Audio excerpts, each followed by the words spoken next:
My grandfather grew the best garden in the holler, and I never once saw him water it.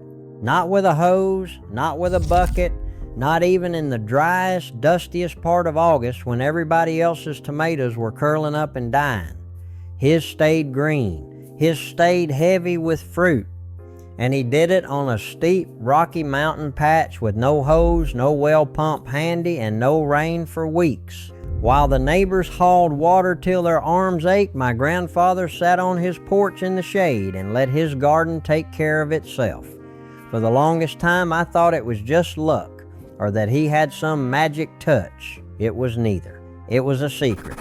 A simple one passed down the mountains for generations, from a time when nobody had running water to a garden, and you either learned this trick or you watched your family go hungry. And once you understand it, you will wonder why you ever dragged a hose around at all. You have probably stood out there in the heat watering every single evening, watching the ground go bone dry by noon the next day anyway. And in the next few minutes, I am going to give you my grandfather's secret. The mountain way to grow a garden that waters itself so you can put that hose down for good. Because this is not really a story about watering. It is a story about why we were taught to fight the dry when the mountains learned long ago to work with it. Stay with me, because this one trick will change the way you garden forever. Now let me tell you the thing my grandfather understood that most folks never do. When you water your garden every evening, you are not helping it. You are training it to be weak, and you are fighting a battle you can never win. Think about where the water goes when you spray it on top of bare dirt in the heat. A little soaks in, but most of it just sits on that hard, sun-baked surface and evaporates right back up into the sky by the middle of the next morning. You are pouring water onto the ground and watching the sun still it back day after day. That is why the ground is dry again by noon, no matter how much you water. You are not filling a bucket, you are filling a sieve. And worse, when you baby a plant with water every single day, its roots stay up shallow near the top, lazy, because you keep bringing the water to them. So the one day you miss, or the one week it turns brutal hot, those shallow, lazy roots have nowhere to go, and the plant wilts fast. You have made it depend on you and on that hose for its very life. My grandfather did the opposite of all that. He never watered, so his plants sent their roots down deep, hunting for water on their own, way down where the soil stays cool and damp even in a drought. His plants were tough, independent. They did not need him.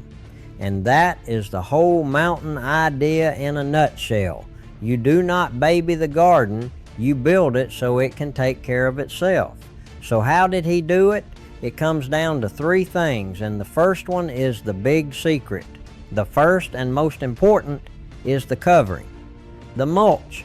This is Grandpa's real trick, and it is so simple it is almost funny. He never ever left the bare dirt showing. Never. The ground around every plant was always covered, thick, with a blanket of old leaves, straw, grass clippings, spent hay, whatever the mountain gave him for free, several inches deep. You could hardly see the soil at all. And here's what that blanket does, and it is not folklore, it is plain fact.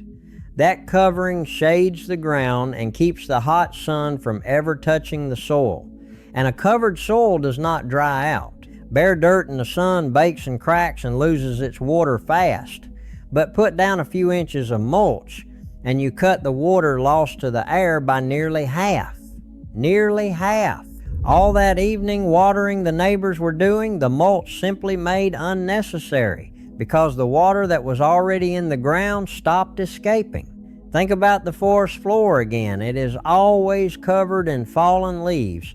And underneath that cover, the ground stays damp and cool even in a dry spell, while the bare road 10 feet away is nothing but dust. Same sun, same lack of rain. The only difference is the blanket. My grandfather just brought that blanket to his garden. The rain and the dew that did come got trapped under the mulch and held there, cool and shaded, for the roots to drink slow. He was not adding water. He was keeping the water he already had from being stolen by the sun. The second thing was the soil itself, and this ties right into the first. Because all those years of laying down leaves and letting them rot, that did something to Grandpa's dirt. It turned it dark and soft and crumbly, and it made it act like a sponge. Good, rich soil that is full of all that old rotted down leaf matter can soak up and hold on to a tremendous amount of water. There is real truth to this.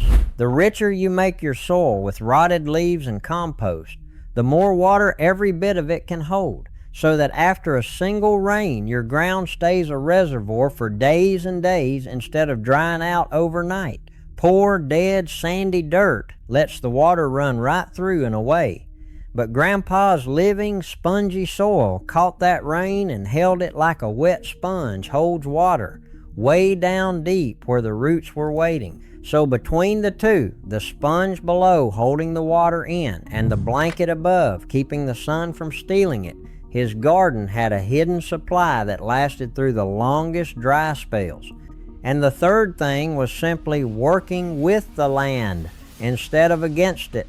My grandfather planted his tender things where they would catch a little afternoon shade in the lee of the corn or a taller crop, so the worst of the day's heat never beat straight down on them. He let big sprawling leaves like squash and pumpkin run along the ground between his other plants, so their broad leaves shaded the soil like a living mulch and kept it cool. And he did his planting in the gentle times, the spring and the cool of fall, and got things well rooted before the real heat ever came. He never tore up and turned over his soil more than he had to either, because he knew that ripping the ground open just let all its held water escape into the air. He kept it covered, kept it whole, and let it be. That is the whole secret. Cover the ground so the sun cannot steal the water. Build the soil rich so it holds the water like a sponge. And work with the shade and the seasons instead of fighting the heat head on. Do those three things, and your garden stops needing you to save it every evening, because it has learned, the way the mountains always knew, to save itself. And here is the thing my grandfather never had to say out loud, because he lived it. A garden that waters itself is a free garden. It does not run up your water bill. It does not chain you to a hose every night of the summer. It does not fall apart the week you go away or the month the rain does not come. It just keeps on giving, quietly, on its own, the way a garden did for the mountain people who had no other choice but to get it right. So here is how you start this very season, and you can begin today. First and most important, cover your dirt. Go out to your garden and lay down a thick blanket of mulch several inches deep all around your plants, leaving a little room right at the stem. Use fallen leaves, straw, grass clippings, spent hay, whatever you can get for free. That one act alone will cut your watering down dramatically, starting immediately. Then keep feeding that soil every year with those rotting leaves and compost so it grows richer and spongier and holds more water each season. Tuck your tender plants where they will catch some afternoon shade. Let your big vining plants sprawl to shade the ground, and try to plant in the cooler stretches of the year so your roots are deep and ready before the heat. And leave the soil be. Do not till it up more than you must. One honest word, as always, when you do plant something new, or during a real brutal heat wave, or for young seedlings just getting started, go ahead and give them a good deep soak to get them going. Water deep and less often, not shallow and every day. Deep watering pulls the roots down. This mountain way is not about never giving your garden a drink. It is about building a garden so strong and so well covered that it hardly ever needs one. So let me leave you with what my grandfather left me. He grew the finest garden in the holler and never touched a hose, because he knew three things the rest of us forgot. Keep the ground covered so the sun cannot rob it. Feed the soil till it holds the rain like a sponge, and work with the shade and the seasons, not against them. That is how the mountain people grew food through the dry times, for free for generations. while everyone else wore themselves out hauling water. They told you a good garden needs watering every day. My grandfather knew better. A good garden waters itself if you will only build it right. If this opened your eyes, do two things. Subscribe, because every week we dig up another piece of the old knowledge they hoped we would forget. And this week, go cover your bare dirt and watch how much longer your ground stays alive. The mountains never needed a hose. Now you know why.